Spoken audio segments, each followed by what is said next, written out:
سب دیکھنے اور سننے والوں کی خدمت میں محبت بھرا سلام. چلیں گے جرمنی. عرفان احمد خان صاحب ہمارے ساتھ ہوں گے. کل ایک پروگرام کیا اور بعد میں خان صاحب نے توجہ دلائی کہ انڈیا بڑی ترقی کر رہا ہے، اور میں نے کہا کیوں نہ پتہ کرے کیا ترقی ہوگی ہے. جی السلام علیکم خان صاحب. جی وعلیکم. خان صاحب انڈیا تو ترقی کر ہی رہا ہے، دونوں ملک ایک ہی وقت میں آزاد ہوئے، اور ہماری حالت سب کے سامنے ہے کہ کیا ہے اس وقت. دبئی جیسے ممالک بھی جہاں بڑی تعداد میں پاکستانی جاتے تھے وہ بھی اب ویزے نہیں دیتے، وہ بھی پریشانی ڈالی ہوئی ہے. لیکن انڈیا میں کیا وجہ ہے کہ وہ ترقی کر رہے جناب؟ وہاں کی وجہ یہ ہے کہ وہاں کی جمہوریت جو ہے وہ اسٹرانگ ہے، اور آپس میں جو سیاسی اختلاف ہے پارٹیوں کا وہ دشمنی میں نہیں بدلا ہوا.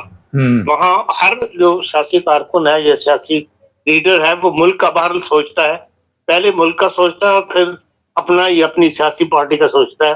جبکہ ہمارا جو حساب الٹا ہے.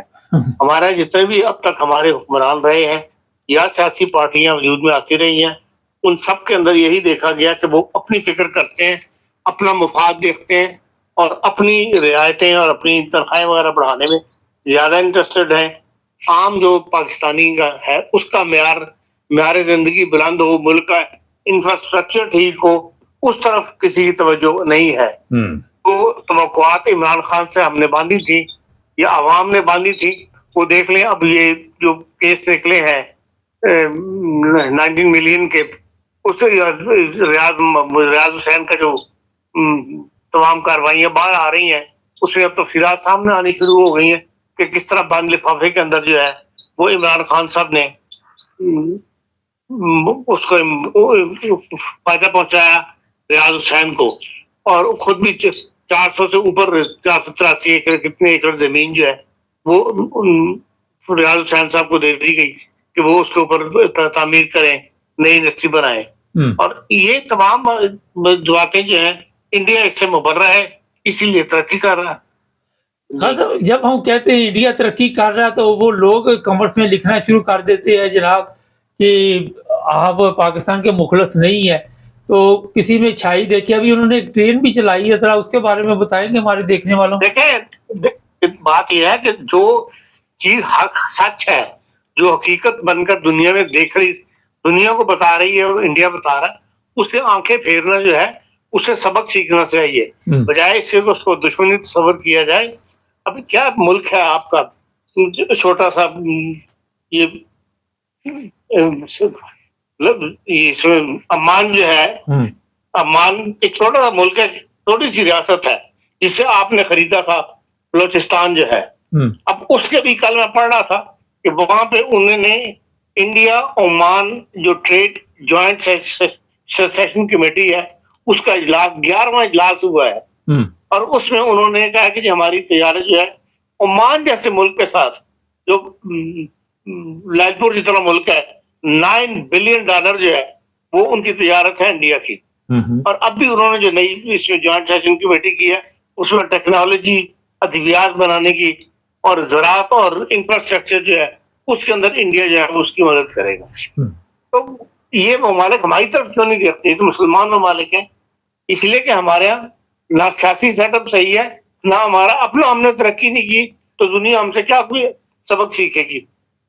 اور دوسری بات یہ ہے کہ بھائی اب دیکھیں بنگلہ دیش ہے، اس کی ابھی پچھلے ہفتے میں رپورٹ پڑھ رہا تھا کہ 52 ملین اس کی ایکسپورٹ ہے، جبکہ پاکستان کی ایکسپورٹ جو وہ 16 بلین بھی نہیں ہے. اور ہمارے سامنے یہ ملک بنا، آزاد ہوا. اب کل ہی دنیا کے اندر، پوری دنیا میں اس کا نشر کیا گیا کہ بھئی انڈیا نے نئی ٹرین بنائی ہے جو دلی ٹو سری نگر ڈائریکٹ جائے گی.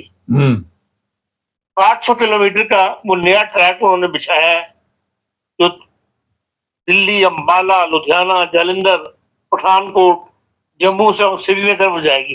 اب یہ ٹورسٹ کو اٹریکٹ کرنے والی بات ہے نا. ہمارے پاس اتنا کچھ ناردرن ایریا میں ہے دیکھنے کے لیے، لیکن یہ کہ وہاں ابھی تک ہم سڑک کا نظام صحیح نہیں کر سکے، تو ریلوے کہاں بچھانی ہے ہم نے؟ ریلوے کو تو ہم نے 1 کلومیٹر کا ٹریک نہیں بچھایا جو انگریز ہمیں دے کے گئے تھے. اور $428 بلین 4.28 بلین خرچ ہوئے ہیں اس ٹرین کے اوپر انڈیا کے. ہمارے پاس اپنی روٹین کی زندگی گزارنے کے لیے پاکستان کی حکومت کے پاس پیسہ نہیں ہے، تو ایسی انویسٹمنٹ انہوں نے کہاں سے کرنی ہے؟ جو بات حقیقت ہے، جو ترقی کی ہے اس کو تسلیم کرنا چاہیے.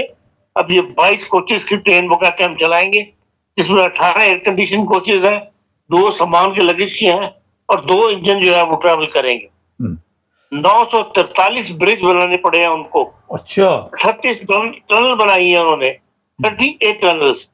چناب کے اوپر جو ریلوے کا برج بنایا ہے انڈیا نے، وہ کہتے ہیں 1170 فٹ اونچا ہے. ایفل ٹاور سے بھی 35 میٹر زیادہ اونچا ہے وہ. پھر 1315 میٹر لمبا ہے. 168 ملین ڈالر جو ہے صرف اس ایک پل کو بنانے پہ انڈیا کے خرچ ہوئے ہیں.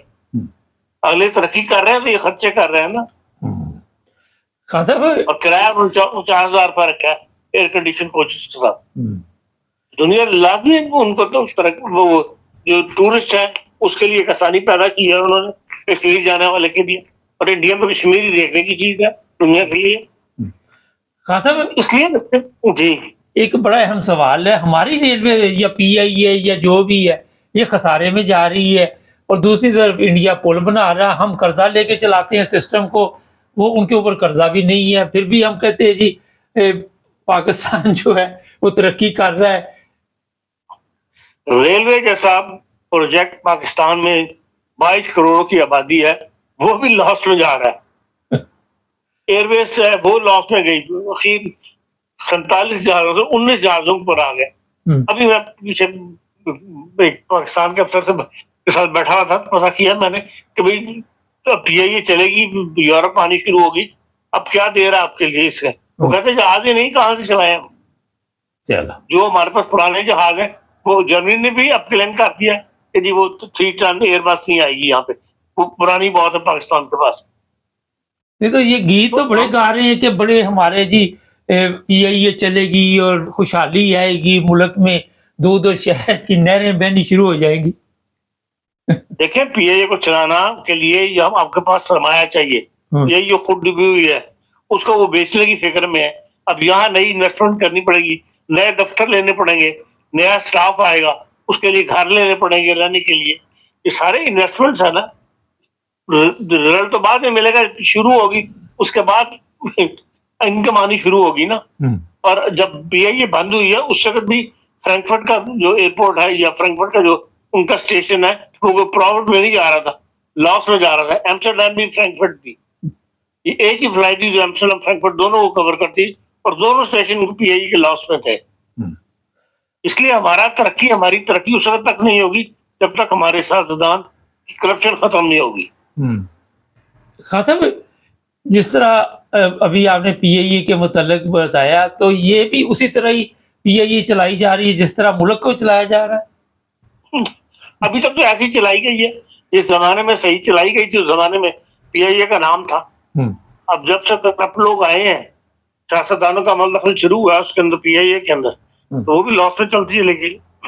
خان صاحب ہمارے ہاں کیوں نہیں لوگ سیر کے لیے جاتے؟ کیا وجہ ہے؟ وہاں پہ لوگ ڈرتے ہیں کہ یہ تو خطرناک ملک ہے، یا کیا وجہ ہو سکتی ہے؟ دیکھیں آپ لوگوں کی لاشیں جلا دیتے ہیں، الزام لگا کے توہین مذہب کا، کوئی نہیں اس کو پوچھتا، اور اکٹھا کر کے آپ آگ لگا کے تو لاشوں کو گھسیٹتے پھرتے ہیں. تو اس ماحول میں کون جائے گا؟ ہر بندہ خطرہ فیل کرتا ہے، کسی پہ کوئی الزام لگاتے کھڑے کھڑے. لیکن وہ تو تجارت ہے نا ہماری، تو وہاں بزنس ہے یہ مذہب کو، لاشوں کو آگ لگانی، مساجد کو گرانا، قبروں کے کتبے کھیڑنا، تو تجارت میں اب ہم خسارہ تو نہیں برداشت کر سکتے. آپ دنیا کو چھوڑیں، آپ کے اپنے بچے جو یہاں پیدا ہوئے ہیں وہ اب پاکستان جانے سے ڈرتے ہیں. یہ ٹھیک کہہ رہے آپ، ایسے بالکل صحیح فرمایا آپ نے. خان صاحب کیا دیکھتے ہیں کہ کب تک یہ ہمیں کوئی سبق حاصل ہو جائے گا اور ہم سمجھیں گے کہ ہم بھی دنیا کی طرف دیکھ کر اپنے آپ کو تبدیل کریں؟ دیکھیں جن لوگوں نے ملک کو چلانا ہے، جب وہ دنیا کی طرف دیکھ کے نصیحت نہیں پکڑتے، اپنے حالات کو ٹھیک نہیں کرتے، تو عام آدمی کو تو اپنی روٹی کمانے سے فرصت نہیں ہے. اب جو نئی جنگ چل رہی ہے اس وقت سپریم کورٹ کے اندر، روز خبریں پڑھ لو تو شرم آتی ہے اس کی تفصیل پڑھ کے جو ججز آپس میں ایک دوسرے کو چوٹے کر رہے ہیں, جو اٹارنی جنرل اور ججز کے درمیان مکالمے ہو رہے ہیں جس قسم کے, دنیا تو ماشا دیکھ رہی. اب اس کی بنیاد کیسے رکھی؟ انہی سیاستدانوں نے رکھی ہے نا, 26 کی ترمیم کر کے. اچھا ابھی یا تو علیحدہ کورٹ بنا دیتے ہیں, آئینی کورٹ, ایک ہی کے اندر انہوں نے بینچ بنا کے ایک نیا فساد کھڑا کر دیا. خان صاحب موجودہ حالات میں جس طرح ابھی آپ نے بھی کہا کہ سیاستدان ہیں یا مذہبی جماعتیں ہیں, لیکن وہ تو سارے کہہ رہے ہیں کہ ہم ٹھیک چل رہے ہیں, ہم بڑے اچھے راستے پہ جا رہے ہیں. وہ تو کہتے ہیں ہم غلط جا ہی نہیں رہے. 26 ترمیم کروانے والا, 26 ترمیم میں نیا اصل رول ادا کرنے والا فضل الرحمان اب کیوں نہیں بولتا کہ جو ملک میں تماشا لگا ہوا ہے؟ اس لیے کہ اس نے اپنا کام کروا لیا. اس نے اس کی آڑ میں رجسٹریشن مدرسوں کی جو ہے اس کو آزاد کر لیا وزارت تعلیم سے, جو وہ چاہتا تھا. اور یہ سیاستدان اس کی بات مان گئے, اور اب روز سپریم کورٹ میں جو لڑائی ہو رہی ہے اسے وہ بھی انجوائے کر رہا ہے اور دیکھ رہا ہے ان کی حالت کو. وہ تو یہ چاہتے ہیں کہ یہ سیاست کہیں کہ ہاں ان سیاستدانوں سے نہیں چل رہی تو پھر مذہبی طاقتیں آ کے حکومت کریں. یہ سیاستدان ان کے ہاتھوں جو ہے وہ غلام بن رہے ہیں. اس طرح چیف الیکشن کمیشن کی مدت ختم ہو چکی ہے اور ان کے پاس کوئی نیا چیف الیکشن کمیشن ہی نہیں ملا. دیکھیں اس کے اندر اس وقت اپوزیشن کے بغیر وہ بن نہیں سکتا, اور اس میں اپوزیشن اور حکومت جو ہے ایک بینچ پر آنے کے لیے تیار نہیں ہے. جو تماشا لگایا انہوں نے, تحریک انصاف والے تیار ہو گئے, 2 ہفتے گزر گئے, ابھی تک انہوں نے ایجنڈا ہی شروع نہیں ہو سکا کہ مذاکرات کس بات کے اوپر ہونے. پہلے مطالبے کا تھا کہ جی مطالبہ کا آپ تحریری مطالبہ کریں, انہوں نے 2 مطالبے لکھ کے بھیج دیے. اس کے بعد بھی اب تک وہ جو ہے وہ ان کے اپوزیشن اور حکومت کے مذاکرات شروع نہیں ہو سکے. تو چیف الیکشن کمیشنر بھی جو ہے وہ دونوں کے طرف سے مذاکرات ہونے کے بعد کہیں بیٹھیں گے, مل بیٹھیں گے, تبھی نئے الیکشن کمیشن کے اوپر بات چیت شروع ہوگی نا. جب آپس میں کسی قسم کا کوئی رابطے ختم ہو رہا ہے, کسی ایک دوسرے کی بات سننے کے لیے تیار نہیں ہے, تو کہاں سے چیف الیکشن کمیشن کا اپوائنٹ ہو جائے گا؟ ایک بڑا یہی تماشے ہیں جو ملک کو پیچھے لے کے جاتے ہیں. ایک بڑا اہم سوال ہے آخر پہ میں کرنا چاہتا ہوں خان صاحب سے. چند دن پہلے, میرا 2-3 دن پہلے لاہور میں ایک اور واقعہ پیش آیا. مسجد کے ارد گرد پبلک اکٹھی ہوئی اور تحریک لبیک والوں نے کہا جناب کہ اس کے منار گرائے جائیں. لیکن جو اس میں پریشانی کی بات ہے کہ 2 لوگوں کو گرفتار کیا گیا, ایک خاتون کو گرفتار کیا گیا جو احمدی ہیں. خاتون کو تو رات کو چھوڑ دیا گیا, لیکن 2 بندے ہیں جیل میں جن کو ڈالا گیا, 295 سیٹ 298 سیٹ. اب میں نے وہاں اپنے نمائندے سے پوچھا تو انہوں نے کہا جناب ان کی وجہ سے ہمارے جذبات مجروح ہو رہے تھے, تو 295 سیٹ 298 سیٹ لگا کے پھر کسی کو بھی اندر ڈال دے. مسجد تو پرانی بنی ہوئی ہے, نہ ان لوگوں نے بنائی ہے, نہ میرا مطلب ہے کہ یہ تو وہاں نمازی ہوں گے یا وہاں کی کوئی دیکھ بھال کرنے والے ہوں گے. لیکن یہ سب جذبات مجروح ہونے والے, یہ تو کسی کے کپڑے دیکھ کے بھی جذبات مجروح ہو جاتے ہیں کہ اس نے ایسا لباس کیوں پہنا ہوا ہے. یہ ایک ایسا انہوں نے ڈھونگ رچایا ہوا پاکستان کے اندر کہ جی مذہبی جذبات مجروح ہو گئے, اس لیے جو ہے وہ پولیس ان کے ساتھ مل جاتی ہے. پولیس نہیں چاہتی کہ بھئی موب اٹھا ہو یا لڑائی جھگڑے والی کیفیت ہو, تو وہ کمزور کو پکڑ لیتی ہے, بجائے اس کے تحریک لبیک والوں کو سمجھائیں کہ ان کو پکڑے, وہ کمزور کے اوپر ہاتھ ڈال لیتے ہیں کہ چلے ان کے پکڑ لو, جو اس وقت تو بعد معاملہ جو ہے وہ سیٹل ہو جائے. لیکن جب ایک دفعہ 295 کا مقدمہ بن جاتا ہے پھر ظاہر ہے کہ اس کی ضمانت کے لیے جو ہے وہ آپ کو مہینوں سالوں انتظار کرنا پڑتا ہے. یہی دوسروں کے ساتھ بھی ہو رہا ہے. بعض جو پاکستان میں جو 800 سے اوپر مقدمے بنے ہوئے ہیں تو انہیں رسالت کے, وہ بھی 295 کے بنائے ہوئے ہیں اور ان کی بھی ضمانتیں نہیں ہو رہی. ایک نے لیے ضمانت سندھ ہائی کورٹ کے جج نے, محمد اقبال نے, تو اس کے خلاف جو ہے پوری کراچی کے اندر پوسٹر لگے ہوئے ہیں. خان صاحب ان کا تو فیوچر خراب ہو جاتا ہے, زندگی برباد ہو جاتی ہے, جیلوں میں پیچھے فیملی متاثر ہو جاتی ہے, بچے متاثر ہو جاتے ہیں. اگر اسی طرح چلتا رہے گا تو کب تک یہ سسٹم کو چلائیں گے؟ جب تک یہ ملک برباد نہیں ہو جائے گا. جو حالات نظر آ رہے ہیں اس کے لیے خدا نہ کرے ایسا ہو, ہم نہیں چاہتے, لیکن یہ خود اپنے ہاتھوں سے اپنے ملک کو تباہ کر رہے ہیں. بہت شکریہ خان صاحب. ناظرین, جھوٹے کیس, جھوٹی FIR, پچھلے دنوں ایک سیاستدان تھے یہاں پہ آئے ہوئے, ان کے اوپر بھی توہین رسالت کا کیس ڈال دیا تھا. میں نے ان سے جب پوچھا کہ کیا کیس تھا تو نام لینے سے بھی ڈر رہے تھے کہ میں نے پاکستان جانا ہے. ڈر اور خوف کی اتنی فضا وہاں پہ قائم ہو چکی ہے.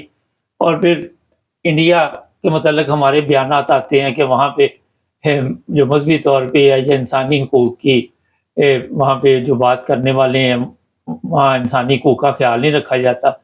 یہاں نہ مذہبی حقوق کا، نہ انسانی حقوق کا، نہ اخلاقیات کا. اب جو ابھی مداحیہ خان صاحب نے ترقی کس طرح انڈیا کر رہا ہے اور وہاں پہ ٹرینیں چل رہی ہیں سری نگر تک، اور ہماری جو ہے وہ جناب صرف تصویروں میں آپ کو چیزیں ملیں گی. پورے ملک کو، پنجاب کو وہاں دکانیں گرا کے برا حال کر دیا وہاں کا. لوگ جو ہے وہ پریشانی میں. جب یہ دکانیں بنی تھی تو اس وقت یہ آندے تھے. پچھلے 40 سال سے تو نواز شریف بھی بیٹھا ہوا ہے نا. یہ بھی وزیر اعلیٰ رہا ہے، اس کا بھائی بھی وزیر اعلیٰ رہا ہے، بیٹی یا بھائی ہے. یہ سب آپ خود اندازہ لگائے کہ کس طرح لے کے جا رہے ہیں ملک کو. خان صاحب نے بات اچھی کہی کہ لوگوں کی زندگی آپ مشکل میں ڈال رہے ہیں. ظاہر ہے پھر یہ ملک بھی کسی وقت مشکل میں، ابھی بھی مشکل میں ہی ہے، حالات تو ٹھیک نہیں. چینل کو سبسکرائب کر لیں، جڑے رہیں ہمارے ساتھ. سب دیکھنے اور سننے والوں کی خدمت میں محبت بھرا سلام. جرمنی اور بھی کئی ممالک میں ایسی ویڈیو سامنے آئی جہاں پہ پاک فوج کے حق میں نعرے لگائے گئے. اور یہ ضرورت کیوں پیش آئی؟ جب سے پاکستان بنا ہے، پاکستان بننے کے بعد آپ سب کو یہ تو پتہ ہے کہ پاکستان کا سسٹم جو ہے وہ ہمارے فوجی جرنیل ہی چلاتے رہے، اور اسی سسٹم کے تحت آج پاکستان ترقی کی طرف بڑی تیزی سے بڑھ رہا ہے. اور پھر آپ نے دیکھا کہ دنیا کے کسی ملک کو بھی، انڈیا لے لیں یا کوئی اور لے لیں، یورپ میں جو لوگ رہتے ہیں جو یہ جلوس نکال رہے ہیں، ان سے بھی ایک سوال ہے کہ کبھی جرمنی یا آپ اٹلی یا جہاں بھی ہیں وہاں بھی لوگ اس طرح اکٹھے ہو کے اپنی فوج کے حق میں نعرے لگاتے نظر آتے ہیں؟ آپ کوئی ایسی مثال ہو تو ہمیں بتائیے گا. اور اس طرح جلوس نکالتے ہیں، کیا ضرورت پڑی اس کی؟ یہ آج میں آپ کو بتاؤں گا.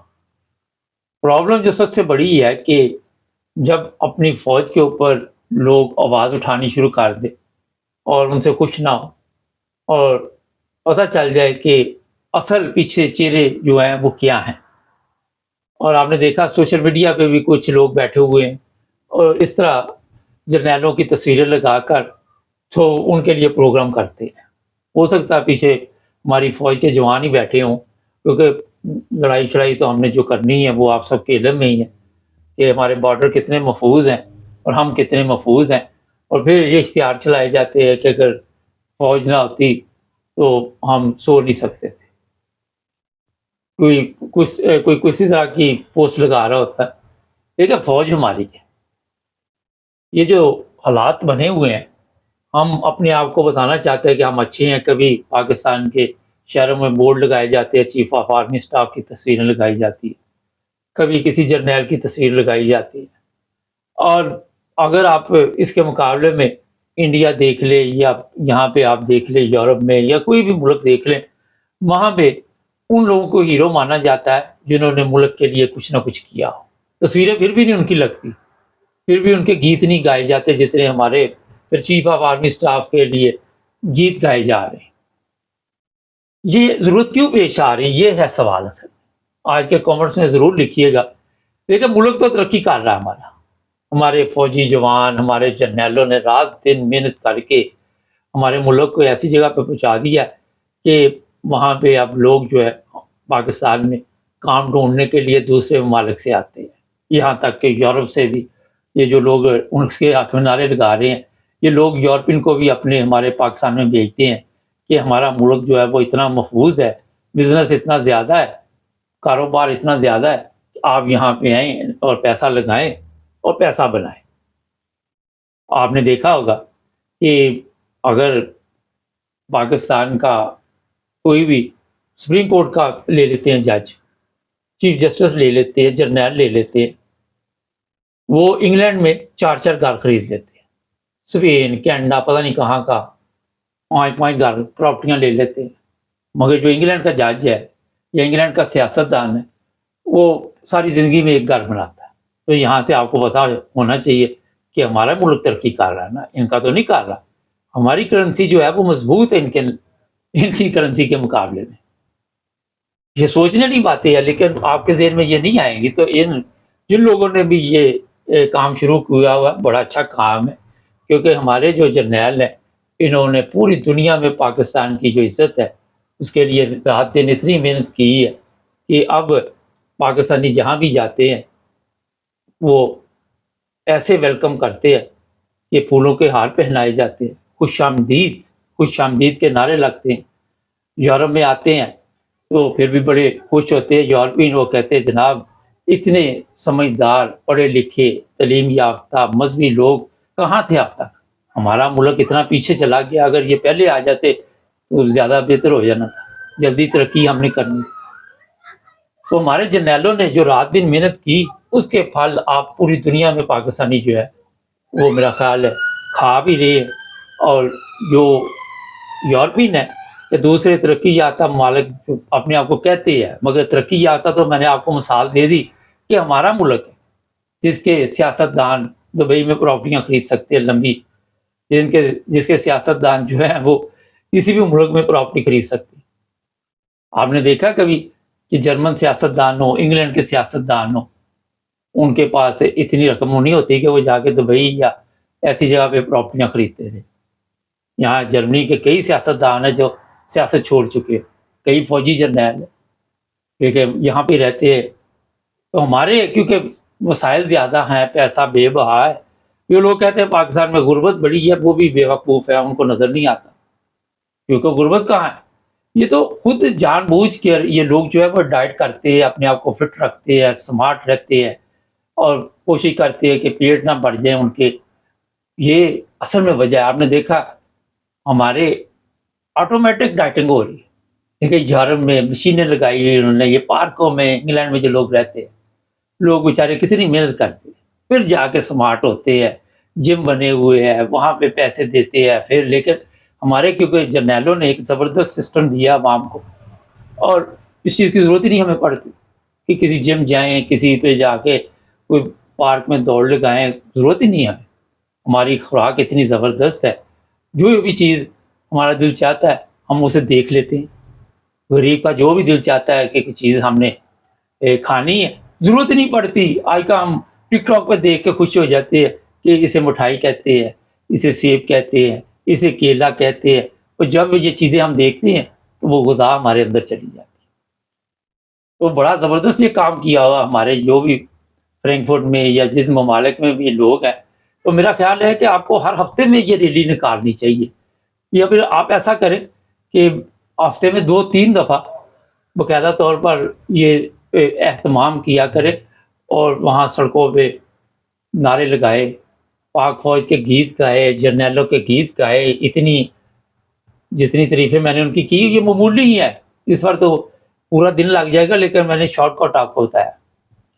تو جو لوگ بھی یہ کام کر رہے ہیں، کام کرنے کی بھی آپ کو ضرورت نہیں ہے، بینیفٹ لگے ہوئے ہیں، سوشل مل رہی ہے، تو جناب ضرورت کیا ہے کام کرنے کی؟ جو آرام سے مل رہا ہے اسے کھاؤ، اور جیسے ملک کو آپ چھوڑ کے یہاں پہ آئے ہوئے اس ملک کے گیت گاؤ، اس ملک کے ترانے گاؤ. بڑی محنتوں سے یہ پاکستان حاصل کیا تھا. جو لوگ بھی کہتے ہیں جی فلاں ملک ہمارے مقابلے میں ترقی ہے، فلاں ملک ہے، وہ اپنی سوچ کو بدلے. ان کی سوچ غلط ہے. جب تک وہ سوچ کو نہیں بدلیں گے، جو کہتے ہیں جی ہمارا پاسپورٹ جو ہے وہ آخری نمبر پہ چلا گیا، تو آپ کو یہ بھی تو پتا ہونا چاہیے جب کوئی ملک ترقی کرتا ہے تو وہ حسد پیدا ہو جاتا ہے. جب حسد پیدا ہوتا ہے تو پھر سازش ہوتی ہے، پھر سازش کے تحت وہ آپ کے لیے ظاہر ہے کہیں نہ کہیں تو مشکل کھڑی کرنی ہے انہوں نے. تو یہاں بھی پاکستانی پاسپورٹ کی کوئی اس کا قصور نہیں ہے، کیونکہ اتنی ویلیو والا پاسپورٹ ہمارا. آج میں دیکھ رہا تھا کہ 9 ملکوں کے لیے ویزے کی ضرورت نہیں ہے. وہ ٹک ٹاک پہ مذاق اڑا رہے تھے، جب ملکوں کے نام پڑے تو وہ جزیرے تھے. یہ بھی ایک سازش کے تحت ہے. نارمل تو ہمارے جو پاکستانی جرنیل ہیں انہوں نے اتنی عزت اور وقار دیا ہوا ہے. آپ دیکھ لیں کہ جب بھی وہ ریٹائر ہوتے ہیں اس کے بعد یورپ میں، امریکہ میں یا دوسرے ممالک کینیڈا میں آسٹریلیا میں رہنا پسند کرتے ہیں۔ دولت ہے ہمارے پاس، پیسہ ہے، ہم نے جائیدادیں بنائی ہوئی۔ کبھی آپ نے دیکھا کہ German chief of army staff یا چیف جسٹس ریٹائرمنٹ کے بعد پاکستان جا کے کہ میں اب پاکستان میں رہوں گا؟ یہ غریب لوگ ہیں، ان کے پاس دولت نہیں ہے، ان کے پاس وسائل نہیں ہے۔ تو پاکستان کی ترقی جو اس وقت ہو رہی ہے، میں کہتا ہوں زبردست لائن پہ ہم پڑے ہوئے۔ کبھی انہوں نے دیکھا، ہم نے سنا کہ وہ لفتنزا بیچ رہے ہیں، کبھی وہ یہ بیچ رہے ہیں۔ یہ امیر ملکوں کے شغل ہوتی ہے، شغل میں بیٹھے بیٹھے اسٹیل مل بیچ دی، چلو کوئی نہیں، 4 دن گپ شپ رہے گی، 4 دن پھر ایئرپورٹ بھیج دو۔ کبھی سنا آپ نے فرینکفرٹ کا یا لندن ہیتھرو ایئرپورٹ کسی نے بھیج دیا؟ کبھی آپ نے یہ چیزیں سنی ہیں؟ تو ہمارے کیونکہ پیسے کی ہمیں پرواہ نہیں، چیزوں کی ہمیں پرواہ نہیں، اتنے ترقی یافتہ ملک میں ہم کہاں یہ چیزیں سنبھالتے پھریں گے؟ ٹائم ہی نہیں ہمارے پاس، ہمارے پاس اتنا وقت ہی نہیں ہے کہ یہ چیزیں سنبھالیں۔ تو یہ تھوڑا سا میں نے آپ کو بتایا کہ ترقی کرنی تو پاکستان کی طرف کرو۔ جو لوگ بھی اپنا زندگی سے یہاں یورپ میں بڑے تنگ ہیں، اکثر آپ یہ انگلینڈ میں سنتا رہتا ہوں سوشل میڈیا پہ، انگلینڈ کے حالات بڑے خراب ہیں۔